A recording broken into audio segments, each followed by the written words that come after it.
It's been revealed that AOC, not Gavin Newsom, had the most effective ad campaign in California's recent Proposition 50 campaign, according to private research by Future Forward. Now, this is, of course, interesting because AOC is no doubt eyeing off a run for either President of the United States or the US Senate. Now, Bill Maher had this to say on AOC. If she had some deprogramming, she could be such a fantastic candidate. What do you mean deprogramming? Well, she just doesn't, she's never going to resonate with people outside of the bubble that she lives in the very, very far left. Well, and that, I mean, the New York Times, of all people, the people I've been like squabbling with for the last 7, 8, 10 years, whatever, when I was all about, you know, Democrats have gone too far left, they just put out a huge editorial basically saying exactly what I've been saying. what, that she's too far left? Yes, and that the only way the Democrats will ever win again, not that the Republicans are probably going to give it back, is to be more moderate. James, too far left? I mean, that's breaking news. I know. And look, AOC, she is actually playing a smart game. She's trying to build bridges with the moderates and the centrist wing of the party. Unfortunately, the thing she said in the past has been essentially treating these people like stormtroopers from Germany. And so you can't be surprised if they're not willing to extend an olive branch back. Now, AOC comes from a district that is something like plus 29 Democrat. She has absolutely zero appeal with moderates, independents, swing voters. And someone like Trump or a GOP candidate will be licking their lips at the prospect of an AOC candidacy for presidency. And I wouldn't be surprised if she does run, and they'll be able to paint her as the face of this extremist party, and they'll run away with it in the election. So I would not be surprised if this happens. I think it's even more likely than we think. I agree. I think we've got to watch this one very closely. Now, Jack Schlossberg says that Donald Trump's obsession, with his family explains why the president put his cousin, RFK Jr., in cabinet. He was speaking on the weekend on MS Now, and he compared RFK Jr. to a rabid animal Trump has caged, saying that the president has his cousins barking, spreading lies and misinformation. It sounds absolutely charming. Listen to this. And President Trump, and it's not just my family's legacy, it's generations of Americans and New Yorkers who fought and sacrificed to build this country.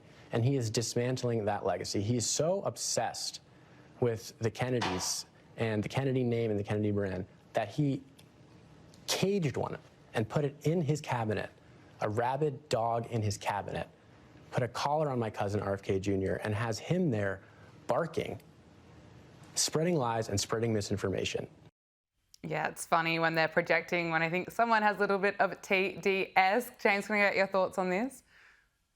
Yeah, I think he got a little bit lost in his own metaphor there. I don't know how he struggled to land the plane, but either way, it's a strange paradox that Schlossberg's going for here, because he's clearly trying to lean into the Kennedy name, and yet at the same time he's trying to present himself as this unique figure.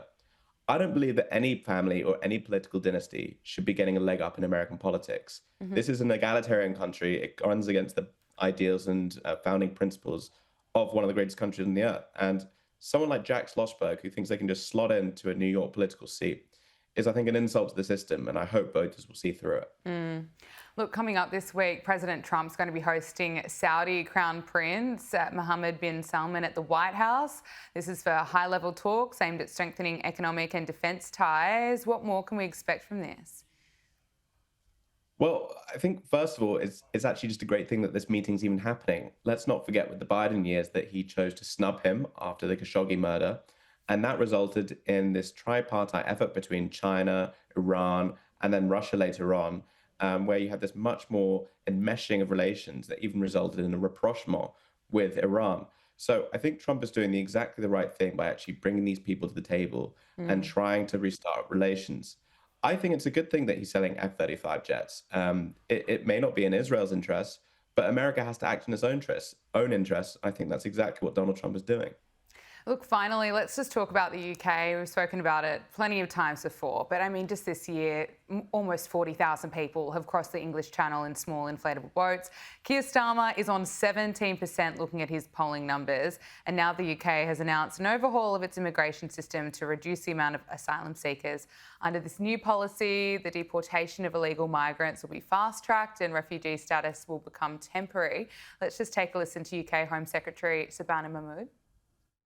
Unfortunately, I am the one that is regularly called a and told to go back home. It is I who knows through my personal experience and that of my constituents just how divisive the issue of asylum has become in our country. I wish it were possible to say that there isn't a problem here, that there's nothing to see and that it is all, in fact, just extremist right-wing talking points, but this system is broken. James, can I get your thoughts on this, if this is really going to work? You know, nothing else that Keir Starmer's been able to do has been able to work so far. It's just been getting worse.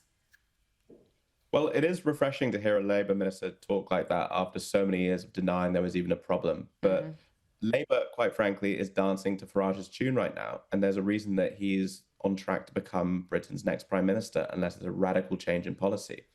This new visa restriction program, I mean, it pales in comparison to what really needs to happen. I think it restricts something like 3 countries, or is denying visas to something like 3 countries. You need something much more vast than that. And like I said, they are just in the shadow of reform at the moment. I would love to see the UK turn into a system like Australia's that has some kind of point system. I know you guys have some problems of your own, but whatever we have here, it's far too permissive, and it's setting a really bad example to the rest of Europe as well. So I hope in the best of UK's interest that they can do something about this. But again, who knows with this Labour government. James Billot, Newsroom editor at UnHerd, thank you so much for joining us. Thank you.